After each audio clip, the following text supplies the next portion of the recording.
Shalom, selamat pagi Bapak Ibu yang dikasihi Tuhan Yesus. Puji syukur hari ini kita kembali bertemu dalam renungan Gereja Po Kemang Pratama. Mari kita bersatu dalam doa. Segala puji dan syukur kami naikkan kepadamu Tuhan. Terima kasih untuk hari ini, terima kasih untuk sepanjang malam yang boleh kami lewati. Tuhan telah menolong memelihara kehidupan kami. Pada pagi hari ini Tuhan, sebelum kami memulaikan segala aktivitas kami rindu Tuhan ingin membaca dan merenungkan kebenaran firman-Mu.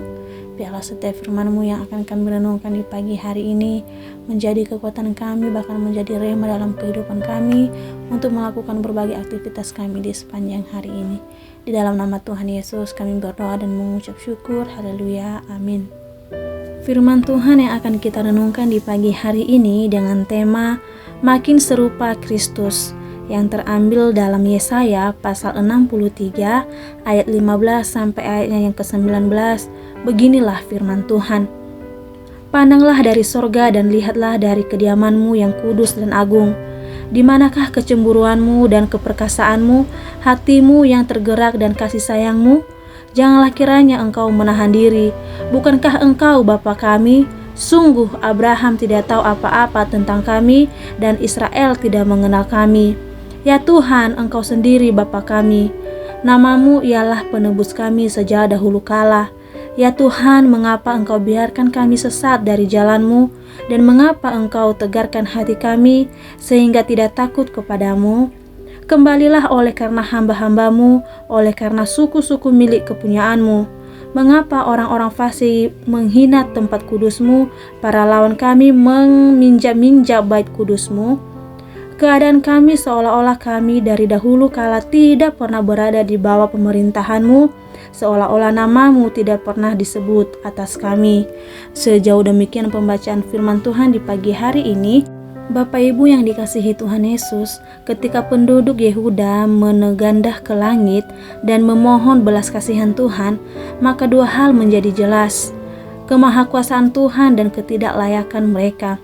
Dalam stanza pertama di bacaan ini, kita menyaksikan mereka memohon agar Tuhan bertindak karena Dia sendirilah yang mengenal dan mengasihi mereka. Mereka sadar bahwa tak ada gunanya bermegah dalam suatu atau status sosial dan kesukaan karena semua itu hanyalah label yang mati. Namun Tuhan adalah Allah yang hidup, yang mampu bertindak menyelamatkan mereka. Lebih jauh mereka memohon kepada Tuhan agar bertindak bukan cuma bagi mereka sendiri, tetapi untuk kepentingan namanya. Di Yesaya 64 menunjukkan pemahaman yang makin jernih tentang siapa Tuhan dan kenapa umat memohon agar Dia bertindak. Di tengah kondisi mereka yang makin terhimpit serta menghadapi bangsa yang tidak mengenal Allah dan akan menghancurkan mereka, sekali lagi penduduk Yehuda menempatkan diri secara sepantasnya di hadapan Allah yang perkasa. Pengenalan akan Allah membantu mereka bercermin sehingga memiliki pengenalan yang benar tentang siapa mereka sesungguhnya. Bapak Ibu yang dikasihi Tuhan Yesus, sebagai orang yang sudah ditebus, kita memahami bahwa kita sebenarnya tidak layak datang mendekat kepada Allah, tetapi Ia telah memilih untuk menjadi Bapa kita. Ia menyayangi dan membentuk kita. Yesaya memakai gambaran yang intens dan personal bahwa kami sekalian adalah buatan tangan-Mu. Dengan begitu kita tidak lagi melihat dari sebagai orang yang memiliki kelayakan, sehingga Tuhan harus bertindak karena kita. Sebaliknya, hanya karena kebaikan Tuhan maka kita bisa datang kepadanya dan mengajukan permohonan.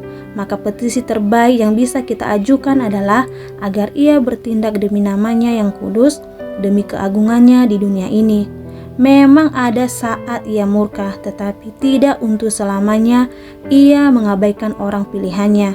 Ia tidak meninggalkan kita karena Ia rindu agar setiap pengalaman hidup kita membentuk kita menjadi serupa dengan Kristus. Sejauh demikian renungan kita di pagi hari ini. Mari kita kembali berdoa. Terima kasih Tuhan untuk firman-Mu yang telah kami renungkan di pagi hari ini. Kami percaya Tuhan bahwa hidup kami ini adalah milik-Mu, hidup kami ini kepunyaan-Mu. Untuk itu Tuhan Yesus, kami mau dibentuk oleh firman-Mu, kami mau dibentuk oleh Kristus sehingga kami Tuhan semakin hari semakin serupa dengan Engkau. Berkati dan tolong kami Tuhan, biarlah apapun yang kami lakukan, apapun yang menjadi kegiatan kami di sepanjang hari ini, semuanya kami kembalikan untuk hormat kemuliaan nama-Mu. Di dalam nama Tuhan Yesus kami mengucap syukur atas kebaikan-Mu dalam kehidupan kami. Haleluya, amin. Selamat beraktivitas kembali, Tuhan Yesus memberkati.